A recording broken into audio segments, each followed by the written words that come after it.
Alright, I happened upon another video that I like to talk about. It's from Tech Lead. I am a failure as a millionaire. I watched part of the video already and some of it made me think a bit, because I can relate.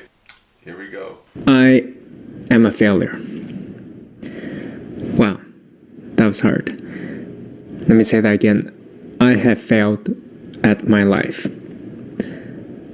That wasn't so bad. Now, what's interesting about what I have just said is that you've probably never heard anybody in your life say a word like this.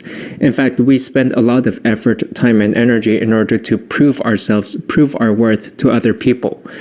Quick pause. This video is brought to you by techlead.ting.com. Ting Mobile is a smarter cell phone plan that can help you cut your cell phone bill in half. See how much you can save at techlead.ting.com and you'll get free $25 just for checking them out. For many of us, we spend our entire lives trying to prove the exact opposite of this, that we are somehow, in some way or another, a success. And my belief is that, and many people will tell you this, is that your ego, your pride, quite often holds you back from being self-reflective, being able to improve upon yourself, from taking chances because, hey, if you were to take a chance and make a mistake, people may realize that you're not so successful, maybe that you're a failure, that you're somehow unqualified or just not good enough, not as good as the other people around you. And so I thought, what if I were to just say that statement? I failed. And automatically, just like that, I have taken away all the power that other people have over me in my life. Because there's nothing more they can take away from me because I've already admitted to their point. Yeah, you're right. Sure, maybe you're right, maybe you're wrong. I don't know. Let's assume that you're right, that you're smarter than me, that you're better than me in some way. Now what? What do you want to do about that? And I would bet that this topic has probably come up a number of times in the past few months during lockdown as well, with everybody cooped down together. And then people start having arguments and they start trying to assert dominance or superiority over each other and then bid to make themselves feel a little bit better about themselves, to show that, hey, maybe they have some self-worth. And oftentimes people will claim that self-worth by... I want to just cut in here. I don't know if I saw the whole thing. This is already 2 minutes in. There was a guy who contacted me about 10 years ago. Maybe more. It was a guy I went to school with, and I don't know, we were both kind of the outcasts. And then now, I think he lives in Oregon. He contacted me out of the blue to see if I was still doing cartoons that I used to do, which was actually a copy of Charlie Brown and the Peanuts Gang. I would have Joey Winnikoff, which was named after someone I remember, and the Butterscotch Gang, and he had a different haircut and all that. But I haven't done that in a while, but that was his premise to contacting me. And I remember him saying things like, he wanted to know, he thought I was successful as a trainer, and because he saw me all over the internet, and he wanted to know if there were anyone else who was successful, because he wanted to compare himself to them. It was weird. It was a weird feeling, because he said to me, yeah, I would help you, get you into the US. I would help you with anything. I'm like, okay, he obviously married himself into the US. But it was a weird feeling. I was like, the guy doesn't even know me. He said that, he doesn't even know me, but I feel like I can help you. I think that was a lot of love bombing there. Not that he was gay, but it was just weird. And then I think I was on his Facebook, and then he would post a lot of weird things expressing his opinion and then getting all mad and stuff, and then it was like all this drama on his Facebook page.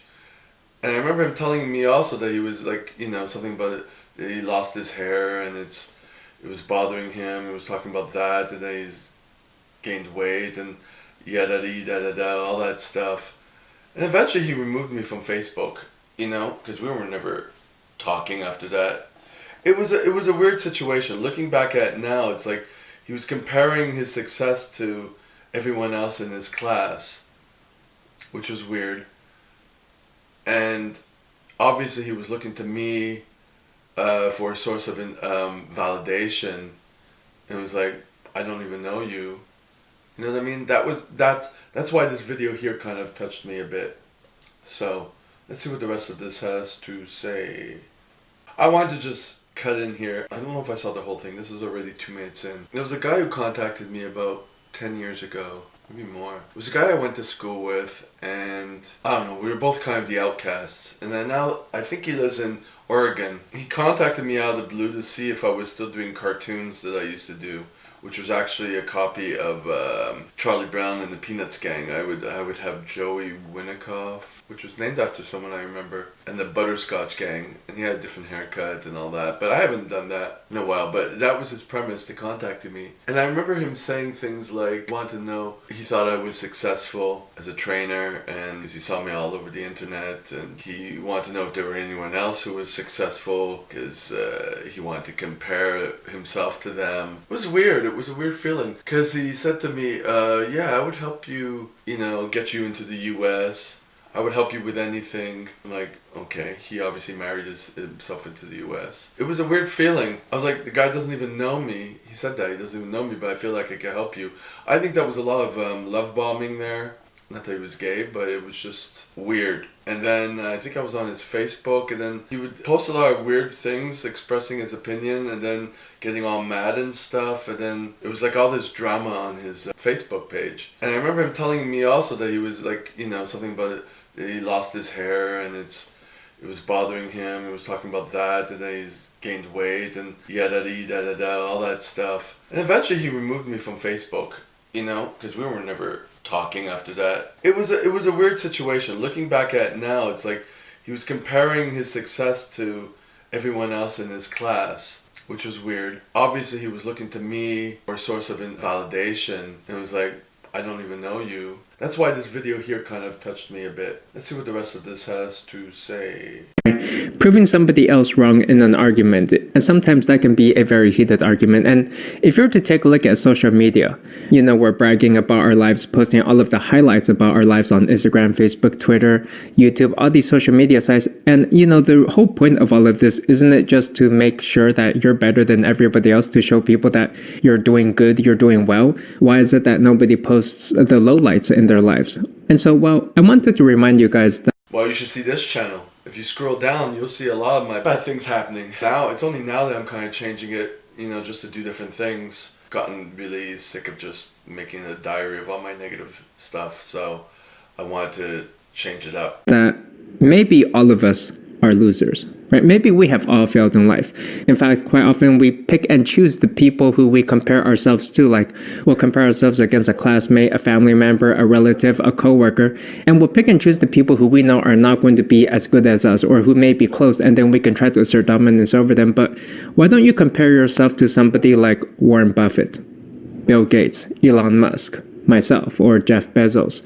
And that's because the thing is, when you compare yourself to some of the greats, then you've realized that most of us have already... I try not to compare myself to other people. I used to do that a lot more, in terms of bodies, in terms of everything, you know what I mean? Now it's like I'm kind of over that. I know I gotta stay in my own lane. I know my path is so unconventional. Well, so is Warren Buffett and Jeff Bezos, but it's like there's no one I can compare it to. I just don't go the original route. I have to learn to compare myself to myself. Already failed anyways, compared to those people who came from the same type of background as we did, and yet they were able to achieve success that was 100 times, 1,000 times, or 1,000,000 times order of magnitude greater than whatever you're bragging or boasting about on your social media Facebook page, right? For example, maybe you're bragging about a new pair of sneakers that you just bought for $200 and you feel really good about that.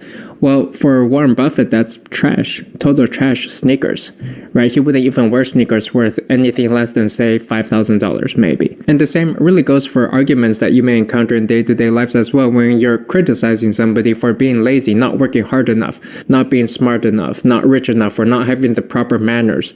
Well, let's take a look at you. Are you really that? A lot of that is projection, I think. If you're criticizing other people, it's just you basically projecting your low self-worth, you know what I mean? So it took me a while to realize that and not let people get to me. I had a situation happen just a couple of days ago. If you don't know, during the pandemic, I'm also teaching CPR courses, which is something I wanted to do for the past, 15 years. And I have it going good now. I'm on call, but I'm working like a lot, but I like it. But it's like when my boss gets stressed or whatnot, it just, he's become worse and worse, So it's like I have to kind of deal with that because I want to keep the job. But I realize also is that he's projecting his insecurities. So I have to kind of use that as my motivator to not lose that job because I like it. That's all I have to say on that. Much better. In fact, everybody around me is total trash. In reality, when you compare the people here to, say, Queen Elizabeth's impeccable manners, or Bill Gates' vast amounts of wealth, or Elon Musk's work ethic and drive, or the overall success of somebody such as myself, the light of success shining down upon me. And so that's the first thing I wish more people would understand. Let go of your ego. Stop trying to prove yourself all the time so much. You've already failed. We've all failed. Everybody's failed. And at this point, it's really just about trying to make the best of a bad situation where you're a failure, everybody around you are failures, and you're just trying to have as good of a time as possible here. Because when you compare yourself to some of the great people out there, everybody's a failure anyways. The second thing to understand is that when you take a look at the way companies like Google, Facebook, these top tech companies, how they hire people, they don't hire based on weaknesses. They use something known as strengths-based hiring, which is you take a look at the positives of the people, the good traits, and you think about how you can use that because everybody has weaknesses, and it doesn't do much good to focus on those weaknesses. What you want to do is fill in those weaknesses with other people who can help supplement that. So for example, there may be somebody very good at coding, but not very good at communication skills, which is very normal in this world. And what you do is instead of criticizing this person for not having good communication skills, you learn to just leverage their coding ability, and then you try to work with their communication skills and just understand that it is very rare for people to be perfect across every single axis that you can possibly think of. And a lot of these axes are even diametrically opposed, such as the ability to have a hard work ethic and then the ability to relax and let go. Those two usually don't come hand in hand. And the more I thought to myself, I'm a failure. Am I a failure? I don't think I'm a failure per se, but rather I have failed at life, which doesn't necessarily define who I am. In fact, what would define me is the way I handle failure, the way I react to that, whether I'm able to pick myself back up and continue going. And maybe later in the future, I'll be able to succeed and turn this whole ship around. But I think if you were to let these failures define who you are and to base your whole life around certain failures, certain points in your life, then you're really giving too much credit to these events in your life, and you're letting them control and shape who you are. Whereas, it's a numbers game anyways. You have to fail a lot and you kind of learn from that, and something will kick in eventually. The point is to not give up, and it's the small little steps that are more important, and the small successes, and then they kind of build up. Maybe what you should really be doing is just moving forward in life. And there's going to be a lot of events that come against you, right? No life is truly perfect. There's going to be all sorts of bad things that happen to people. We're all going to die anyway, right? Everybody's dying. Everybody's sick in one way or another. We're sick of age, for example. And so I would say there are certain things in your life that you really just have no control over. And if you don't have control over it, then it doesn't really do much good to worry about it or to think about it. And then for the things that are within your control, such as how do you react to mistakes and failures in your life? Do you learn from these? Do you pick yourself back up? Do you keep going? Do you self-introspect? Do you learn to find the opportunities in the problems in your life? And I think if you're able to do that... So, did he say self-introspect? Introspection is towards oneself. Then that's really as much as you can ask for yourself. And so overall, I know it's very easy to come to this video and point at me, laugh at me, and say, hey, maybe you're better than me, right? Because I admitted that I'm a failure on camera. But you know what? I don't think you're better than me. I mean, yeah, I'm a failure, but I'm still probably better than you, right? Which means that you're probably even a bigger failure than me. But you know what? It's funny. It doesn't really make sense to compare two pieces of garbage because it's all trash in the end. It's all worthless.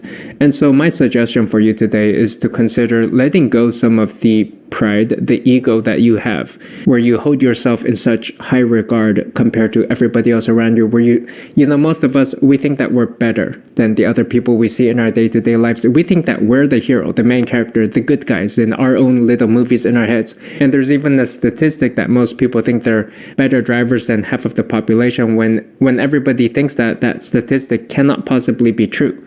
Now, if you were to let go of some of your ego and pride, then I think you would find yourself more able to improve, to be receptive to ego. I'm learning more and more about ego. It's not only about thinking that you're better than other people, it's also that the voice inside your head, what you keep telling yourself. If you keep telling yourself you're a failure, that's kind of like the construct that you're building. and that's part of your ego also. So it's not only positive or it could be negative also. You're creating this image of yourself, and obviously there's a motivation for that, for validation. I have a friend who's doing that. I've mentioned it several times on this site, on this YouTube, who he is. That's it. His construct is for validation in a negative way, so it's all ego. Critical feedback in which maybe you'll be able to learn a little thing or two about yourself, to be less argumentative perhaps, where you absolutely have to prove a point or to uphold your own faith, your own pride for some silly reason where you're unable to admit mistakes or to apologize to other people. Some people, you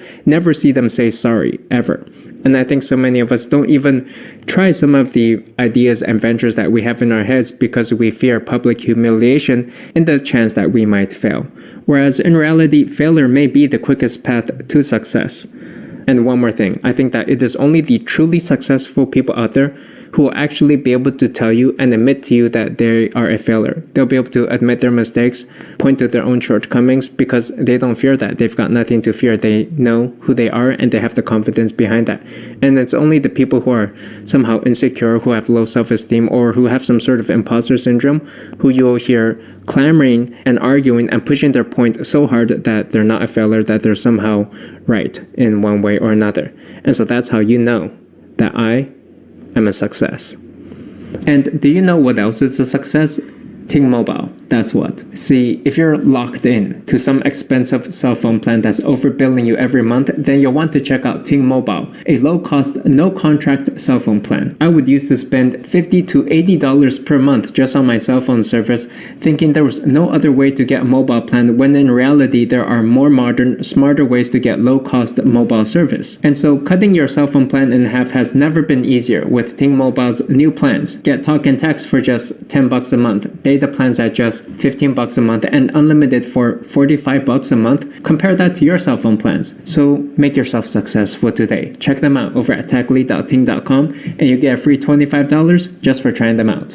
So that'll do for me. Hope you enjoyed that video. Let me know though, how many people do you know in your life who are able to actually admit their own mistakes, to be able to say when they're wrong, to be able to say that they're sorry? Let me know in the comments below. I'll see you there. If you liked the video, please give a like and subscribe, and I'll see you in the next one. Thanks. Bye. Yeah, so this guy, it's always like tongue-in-cheek when he does his videos, but I like him. That's what I wanted to talk about, this guy, and it just made me think. I kind of relate to that, like comparing yourself to other people and basing your life on success due to your inner circle or your peers or your former peers. I think that's kind of pathetic. If you like this video, share it, like it, subscribe to the channel, and talk to you next time.